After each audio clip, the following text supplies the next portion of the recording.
By now, I'm sure you have heard some of these taglines: the Fourth Industrial Revolution, the Great Reset, and the Great Narrative. And of course, you will own nothing and be happy. And I'm sure you've seen the face of this guy, being praised as a visionary who will guide our world into a prosperous future. But what does that really mean? And what is the World Economic Forum's plan for the world in 2030? Will it be a world of increased inclusion, equity, and freedom for all? Or, as many people fear, will it be exactly the opposite? Stop it there and welcome to Speak Freely. Here we celebrate the freedom of speech. It's been a minute since we made a sit-down video for this channel, but we're returning to Sorelle or Sorella. She is again quite a big YouTuber here on this channel. She has two channels. One is sort of photography and travel, and the other one is sort of finance and kind of talking about how finance is sort of connected to cultural and political things that are happening around the world. And she does a really good job breaking things down precisely. I can tell she does tons of research in the information she's talking about in this video. Of course, do your own research, but I'm giving her all the credit for everything she's saying, and we're just going to react to it, and then I'll give you my commentary based on what she's saying.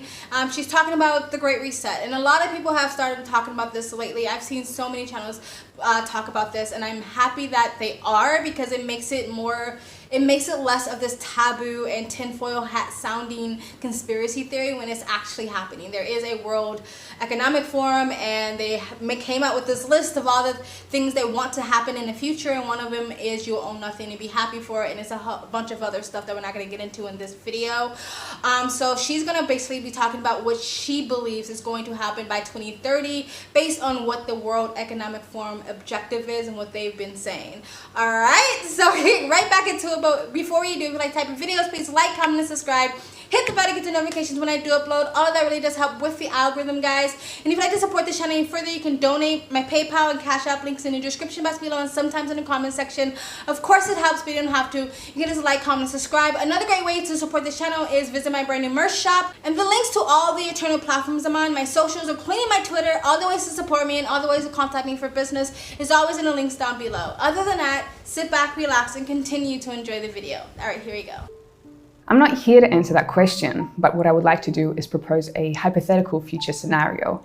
A scenario that the WEF is promoting and the type of world we could be living in by 2030. A world where your property, your identity, your money could be owned and controlled by your government. At the end of the video, I do want you to make up your own mind whether you think the WEF is a force for good on the planet, or if we should be having some concerns and if we should be asking some questions. So let's get into it, shall we? Stopping it there, I know we're early on in the video, but it's interesting when she talks about the government controlling your money, because we've already seen bank accounts get shut down because of people's political ideology, and we've already also seen people not be able to raise money like a GoFundMe because of the political ideology.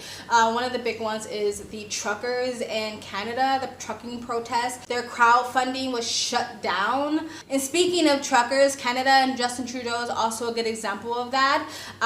Basically threatening to shut people's bank account down if they continue to protest, and purely based on political and cultural ideology. So we've already seen people having their money either frozen, taken away, or refuse to give it to them, their account shut down based purely off of your political ideology. Especially we've seen that in Canada and in other countries. So if that's already happening now, maybe on a smaller scale, I can definitely see that happening on a larger scale. If you don't comply what we believe the right morals or values or principles of how society should be, then you're not going to have access to your money, or you won't be able to participate in the banking system. Especially when everything goes digital, it'll be harder for you to actually just survive in society, because if everything's digital and you don't have access to it because of whatever because of thought policing, then you can't really participate in society anymore, right? They're already going to be tapping into crypto and Bitcoin, so that's really not going to be safe anymore either.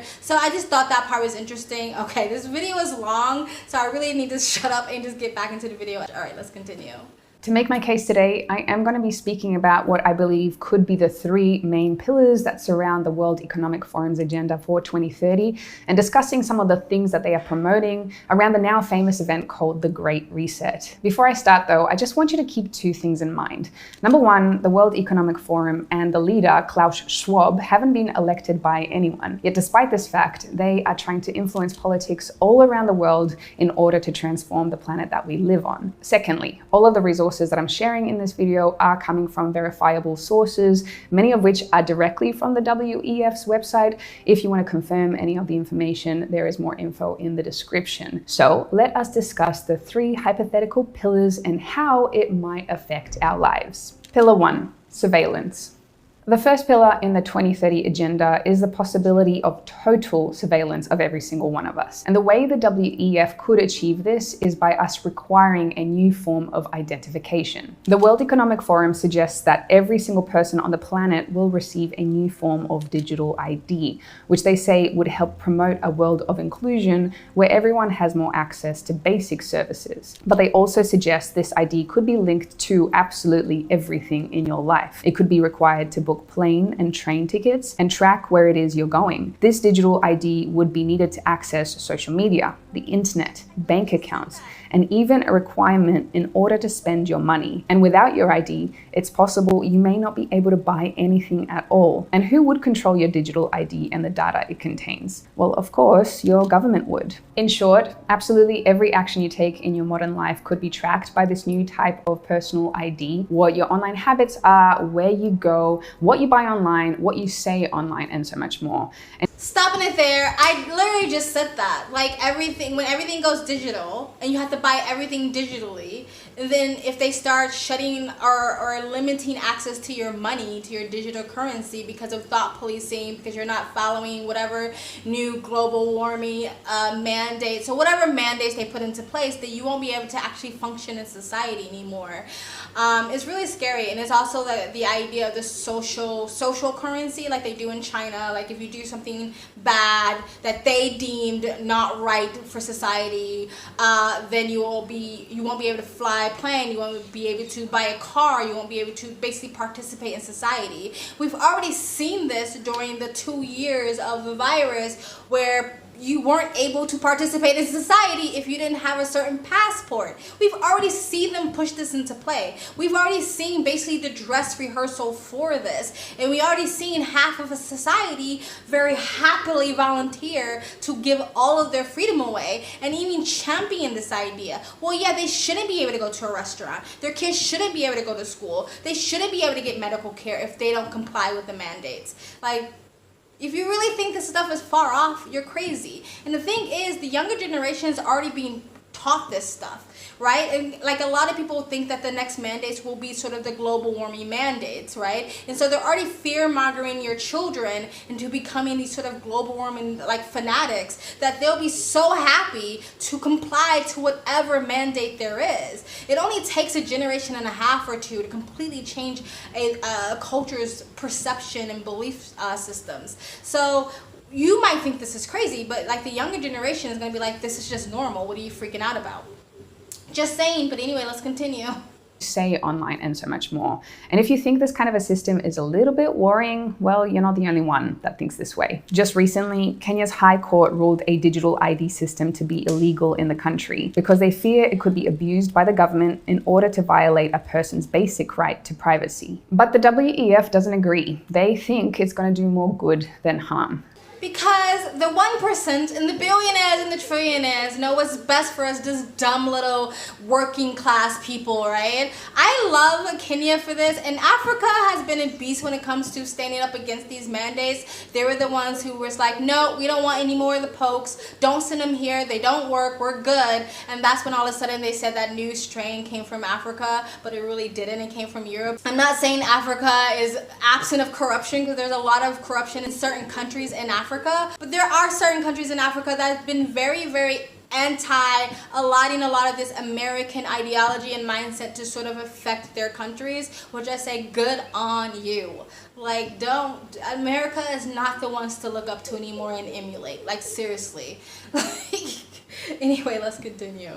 But anyway, where would you be carrying this new form of ID? Well, according to the WEF, you could be carrying it inside your body. In his book, The Fourth Industrial Revolution, Schwab talks heavily about how RFID chips could be used to track goods and packages around the world, enabling our economy to become significantly more efficient. But in referencing the same technology, he also said this: in the near future, similar monitoring systems will also be applied to the movement and tracking of people. He also says that the fourth industrial revolution will lead to a fusion of our physical, our digital, and our biological identities. Echoing this on the website, the WEF discusses a future where electronic implants could become a relatively normal part of human life. Relatively normal. It will be normal because, again, the younger generation, for them, this would be completely like an everyday thing. They're already putting chips in people, and you see these videos where they're like, it's so cool because it makes your life so much easier, because pulling out a card from your wallet is just so much work. Why won't you just swipe your wrist instead? They're going to push this into society by using that. They're going to use influencers and make it cool and popular and trendy. They're going to make it seem it makes your life so much easier and efficient, because Westerners are obsessed with making things easier and efficient. The more things that you can just push a button and make everything happen, the better, right? They're like, Westerners are like terrified of doing anything manual, or like doing anything that's a little bit more work than usual. It's crazy. Like if you can have a machine that washes your clothes, washes your dishes, sweep your floor, and wash your car, that's seen as like the thing to move towards, instead of being like, there's nothing wrong with more work, harder work. So again, pulling out your card from your wallet, that's so much work, and it's going to probably be pushed into society as, yeah, but that wallet can be stolen, your identity can be stolen, but if you have this in your arm, that's more safe, more secure, right? They're also probably going to push it in a ways of chipping your children if they get kidnapped, if they run away, if they get lost. You're a bad mother if you don't chip your children. There's so many ways that they're going to implement this into society that a very large portion of people will be happy to get chipped. But I'm not a Christian anymore, but I remember what the Bible said about fucking markings and chips and shit like that. I'm not doing it, bitch. Not fucking doing it.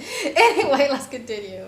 Lastly, I want to mention something I've spoken about on this channel before, which is in regards to the WEF's potential forecast for a future of surveillance, which comes from an article published on Forbes, which is written by a WEF contributor. The article is titled, "Welcome to 2030. I own nothing, have no privacy, and life has never been better." And the line I want to highlight is as follows: "Once in a while, I get annoyed about the fact that I have no real privacy, nowhere I can go and not be registered. I know somewhere everything I do, think, and dream of is recorded. I just hope that nobody will use it against me." To be clear, this article was written by Ida Auken, who is a Danish politician and also a member of the WEF, writing as a contributor for the World Economic Forum. So this is pillar number 1, surveillance. And later on, I'm going to be talking about how the world of surveillance ties in with pillar 3. But for now, let's talk about the second pillar, which is finance. Pillar 2, finance.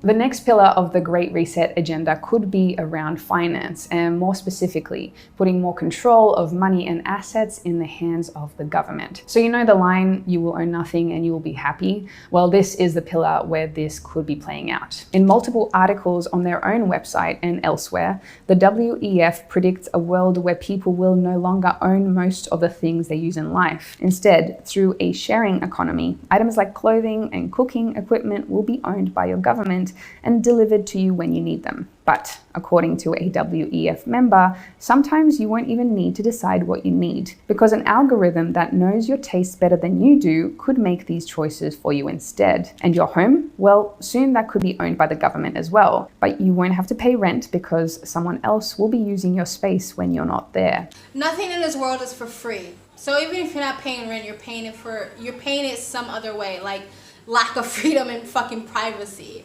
And so the algorithm thing, like, you won't even have to order it because the algorithm knows you better than you, or the government is saying they know you better than you. Like the 1% is already telling us, no, we know what's best for you. Shut the fuck up, sit down and take it, right? And it's almost like the computer algorithm in real life. You know, when you go onto different YouTube videos or Google or Facebook, and then you get these ads that is like basically specific to what you've been searching for. So it's basically like in real life. But the thing is, if your currency is directly connected to everything you do, and they start to thought police or shut or limit the access to your money because of bad behavior, then they can access your limit to the things that you can actually borrow from the government, basically forcing you to comply whatever they want you to comply to. I can see how this all sounds good to someone. Like, I don't have to pay rent.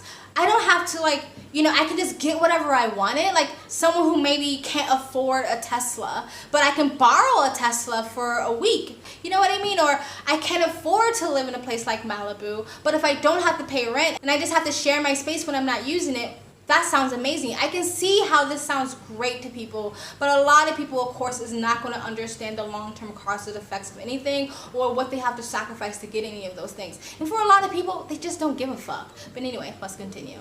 In short, everything that you own now could soon hypothetically be owned by your government. But the most important tool, asset that you have, which we use every single day to exchange value, which is money, seems that the WEF might have a plan for that as well. The WEF talks heavily about how cash in the modern world is risky and how it should be replaced by digital money. And even though statistics show that many countries around the world would prefer to use cash over electronic forms of money, the WEF believes these people just don't know what's good for them.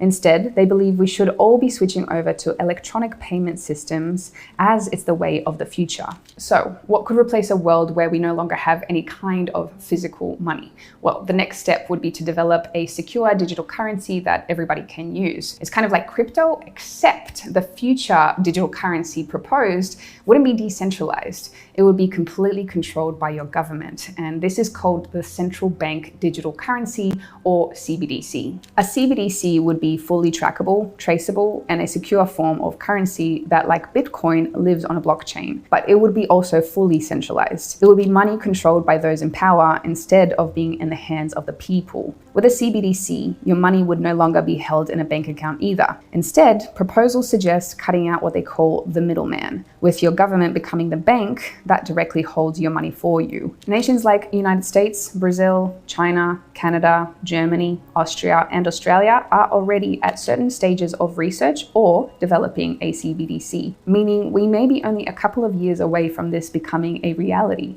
But potentially, most worrying of all, a CBDC would also be fully programmable, meaning your government could place whatever rules they wanted on your money, potentially allowing you to only spend your money on the items that they deem appropriate, or even worse, cutting off your access to your money altogether. In short, it would become the perfect tool in order to track and control your money, the very thing that we need in order to survive in today's world. If you want to learn more, I've recently made a video about CBDCs. Feel free to watch that one after you watch this one.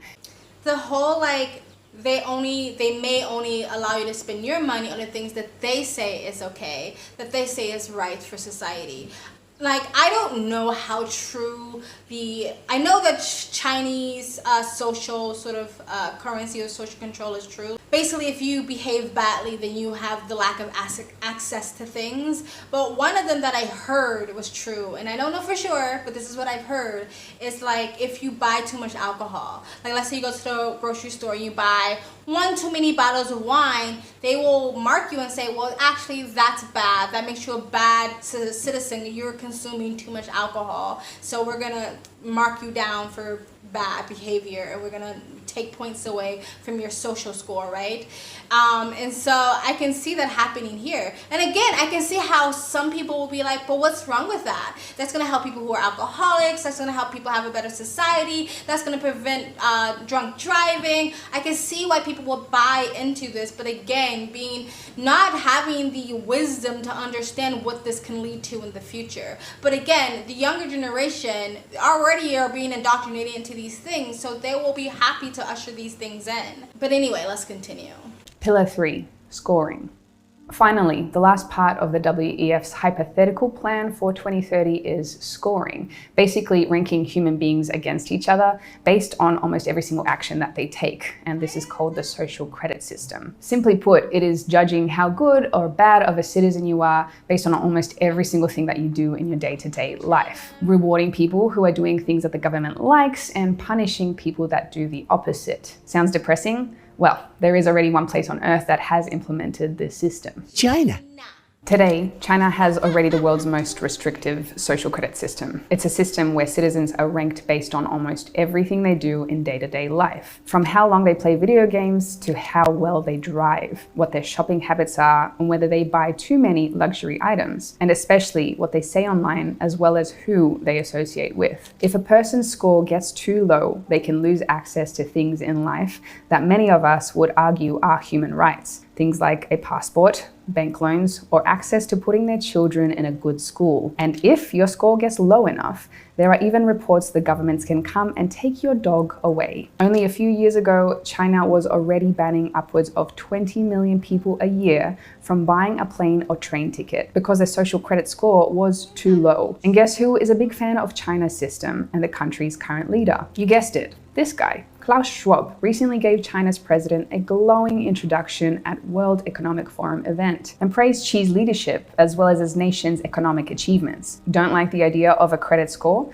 Well, unfortunately, they soon could be coming to a country near you. The first social credit system in Europe is set to begin rolling out in Italy later this year. And the Australian city of Darwin has also proposed one as well. A social credit system like this would neatly slot in with the surveillance pillar, and it would make the scoring of every individual very easy, because if we all have digital IDs, we could easily be scored on our every action. Now, I personally believe that the very idea of a social credit system is disgusting. Pinning humans against each other and ranking them based on their behavior? No, thank you. But whether you feel as strongly about this issue as I do or not, there is one thing that really can't be argued with, that a system like this would eventually mean that the government would control the people and how they live. It would mean that people would have to act the way that the government would want them to act. And those that don't toe the line, they would lose their rights and privileges, financial privileges, economic privileges, and basic human freedoms. To me, this sounds like the perfect way of controlling a population and removing everybody's individual free will. But hey, maybe that's just me. I'd love to know your thoughts. The conclusion. In the end, these three hypothetical pillars seem to be pointing to one eventuality: absolute control. The control of people by tracking their every move. The control of a society by locking down its access to money and the things they need to survive. And the control of an individual's behavior and choices with a restrictive social credit system. And to me, it does seem like the WEF is promoting things that could make this kind of a system a reality. As I said at the start of this video, I really want you to make up your own mind about what you believe is going on. But as you do, just remember this. The WEF is an organization that none of us have elected. An organization that is funded by some of the richest and most powerful companies that have ever existed. It's an organization that is installing its young global leaders in political cabinets all around the world to shape the laws of our nations. And seemingly, it's an organization that thinks it knows better than we do about the individual choices we should all be making. Personally, I want to live in a world where I get to make my own choices, that I get to decide what I want to do and what I enjoy, and not having some government or algorithm deciding this for me, where I get to say what I want, where I get to associate with who I want without the fear of having some imaginary brownie points taken away from me, and where my financial future is still in my own hands, so I can decide if I want to buy or own things that bring me joy. I could be wrong, but it seems that the WEF doesn't want this for us. So do tell me again, who elected these people in order for them to dictate the kind of future that we are going to be potentially living in? Not me, and I guarantee not you either. So let me know your thoughts below, and stay tuned for more on this topic very soon. I think that she did a really good job putting that video together, and yeah, she's right. No one elected these people. and they are controlling a lot of our lives right now, or they're trying to. Earlier she brought up the whole like having to have an ID just to access social media. Again, they have that in China. You have to type in your ID just to access social media, which makes people censor themselves because whatever you say is tracked directly back to you. You cannot be anonymous on social media when it comes to China. I'm sure there's a way to get around it. I'm sure there's hackers and really smart people, but technically you're not supposed to be anonymous on social media in China. Unfortunately, like, I'm not black-pilled and I'm not pessimistic. A lot of things have already been implemented to make sure this stuff happens, and it is, again, backed by some of the richest people on this fucking planet.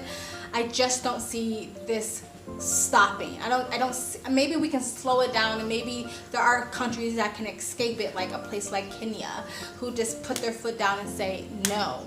But on a global level, I feel like a lot of this stuff is going to be implemented. And again, the younger generation has already been brainwashed into this, so they'll be happy to voluntarily hook themselves up to the matrix, so to speak, right? I think what most people can do on an individual level or individual household is to be aware of what's going on, keep your eyes open, don't let yourself get dumbed down, do your own research, and you need to start making steps today so you don't have to rely on the government or the mainstream. So if there ever comes a time where you just really have to disconnect and not associate with mainstream society anymore, you're able to do that because you're able to be self-sufficient and self-reliant. Find other people, find other communities and stuff like that, so you can be able to do those things.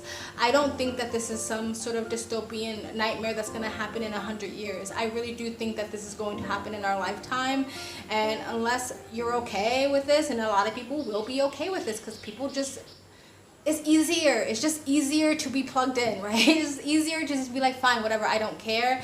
But for the ones who really do care, you have to really be almost a freedom fanatic. And that goes for my conservatives and my religious folks too, who are against legalizing drugs or against legalizing prostitution or even want to make porn illegal. You can't pick and choose when you want the government to have more control over you or not. Either you want the government to have control over your individual choices, or you don't want the government to have control over your individual choices. You really have to be a pure freedom fanatic. Again, unless someone's not physically hurting you or taking your property or doing that to anyone else in your community, your loved ones, your family, you should let people do and live their lives. We should be so in love with freedom that we will not compromise on that at all. But anyway, guys, tell me what you think in the comment section below. This video is really long, so just like, comment, subscribe, hit the bell to get the notifications when I do upload, and you guys have an amazing day.